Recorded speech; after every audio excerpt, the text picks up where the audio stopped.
Welcome to today's Explainer. We're jumping right into something really fascinating today, mapping out the entire auditing lifecycle. Think about it. Every time you invest in a stock or rely on a market index, you're placing your faith in the systems we're about to decode. It is literally the invisible bedrock of the global economy. So our goal today is to trace this whole process, starting from the highest echelons of international regulation all the way down to that final independent audit report landing on a shareholder's desk. Here is our roadmap. We are hitting 6 main pillars: international frameworks, the phases of an audit, gathering evidence, the standard audit report, key audit matters, and we'll wrap it up with a summary checklist. Let's get into it. Okay, kicking things off with Section 1, International Auditing Frameworks. Because before a single number gets checked, you need a unified global rulebook. It all starts at the very top with the IFAA. That's the International Foundation for Ethics and Audit. You can kind of think of them as the ultimate guardians of financial transparency. This nonprofit has one massive overarching objective, and that is to improve the reliability of global financial reporting. Now, they don't actually go out and audit companies themselves. Instead, they set the rigorous ethics, auditing, and assurance standards that every professional auditor worldwide has to follow. What's really interesting is how the IFA delegates that massive responsibility. They operate through 2 highly specialized independent boards. On one side, you've got the IASB. Their focus is strictly technical. They're the ones developing and issuing the International Standards on Auditing, or ISAs. Then, on the other side is the ISB. Their mandate is entirely behavioral and moral. They establish the strict ethical standards for professional accountants. It's actually a pretty perfect balance, right? The IASB tells you how to do the work, and the IESB dictates the integrity you need to actually do it. Creating one of those international standards on auditing? Yeah, definitely not an overnight job. The IASB goes through a seriously rigorous, multi-stage process. First up is topic selection, where they identify a gap in the financial world. Then comes heavy research, leading to an exposure draft. This draft is then approved for public comments, which is absolutely crucial because it lets global stakeholders weigh in.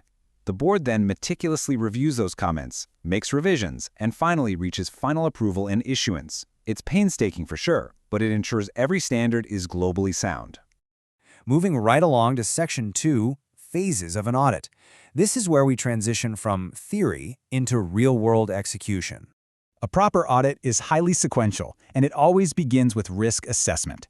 This is where the auditor plays detective, figuring out the entity's landscape to spot where material misstatements are most likely to hide. Once those risks are mapped, we move to tests of controls. Now the auditor is testing the company's own internal defense mechanisms. They need to confirm if those systems are actually operating effectively to prevent or catch those misstatements. So risk assessment finds the vulnerabilities, and tests of controls evaluate the company's armor against them. Which brings us to the final phase, substantive procedures. This is the real heavy lifting, specifically designed to actually detect material misstatements in the financials. And here is an immutable rule of auditing you absolutely need to remember. No matter how incredible a company's internal controls are, substantive procedures can never be bypassed, ever. Strong controls might reduce how much testing the auditor has to do, but they will never eliminate the need for it entirely. That leads us nicely into Section 3, Gathering Audit Evidence, because evidence is the fundamental currency of any audit. You can't just take management's word for things, right? You need proof. But not just any proof. Audit evidence has to meet 2 really strict criteria. It must be sufficient, and it must be appropriate. Sufficiency is all about the quantity. The higher the risk of material misstatement, the more evidence you're going to need. Appropriateness, on the other hand, is about quality. Basically, is the evidence relevant to what you're testing, and is it actually reliable? So how exactly does an auditor judge that reliability? Well, there's a pretty strict hierarchy of data quality here. Original documents will always trump photocopies. Written, documentary evidence is heavily favored over someone just giving a verbal statement. External evidence, like from a third party, is inherently more trusted than internal company data. Now, if you do use internal data, strong internal controls make it much more reliable. And finally, evidence the auditor gets directly is vastly superior to anything obtained indirectly. It's basically a structured matrix of trust. To gather all this high-quality evidence, auditors rely on a specific toolkit of 7 recognized procedures. They can use inquiry, which is just asking questions, though that's never enough on its own. They use observation to watch a process happen, or inspection to examine actual physical records. Then you have external confirmation, like getting a written letter straight from a bank. And to round out the investigation, they use recalculation of the math, reperformance of the client's controls, and analytical procedures to spot any weird financial relationships. It's a whole toolkit designed to uncover the truth. Okay, Section 4, the Standard Audit Report.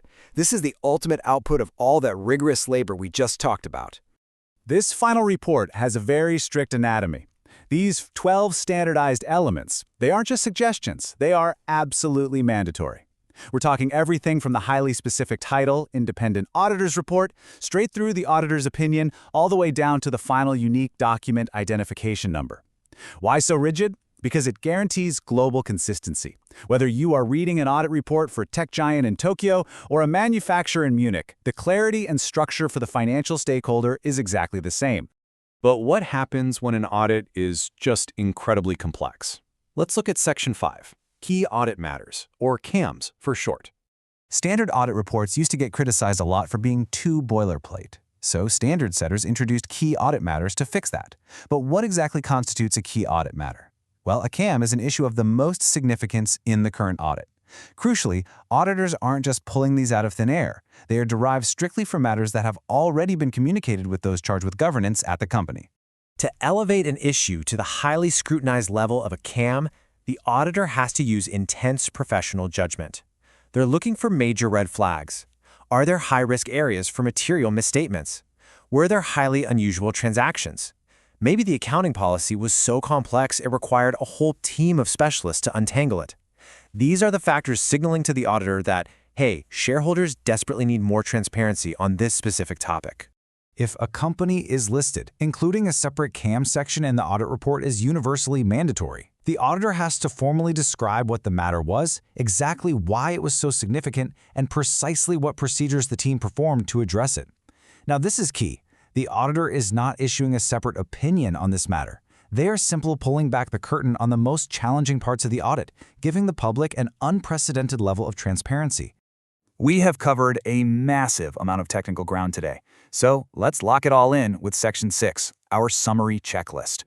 Here are your core takeaways. Remember our frameworks. The IFEA oversees both the technical IASB and the ethical IESB. The audit itself always flows in phases, from risk assessment to testing controls to those unavoidable substantive procedures. The evidence they gather must always be sufficient in quantity and appropriate in quality. All that work culminates in an audit report containing 12 globally standardized elements, and for listed companies, key audit matters highlight the most significant issues. As we wrap up today's explainer, I want to leave you with this final thought. The rigorous, systematic application of these auditing frameworks is the invisible bedrock upon which global financial trust is built. You know, it's really easy to look at accounting as just numbers on a page, but when you understand the depth, the ethics, and the profound standard of evidence required behind every single signature, you realize that modern capital markets literally couldn't exist without these independent audits. So here's a question for you. The next time you read a headline about a company's explosive growth or a sudden collapse, will you look past the spin and ask what the independent auditor actually found? Thanks for joining me today. Keep learning, and I'll see you next time.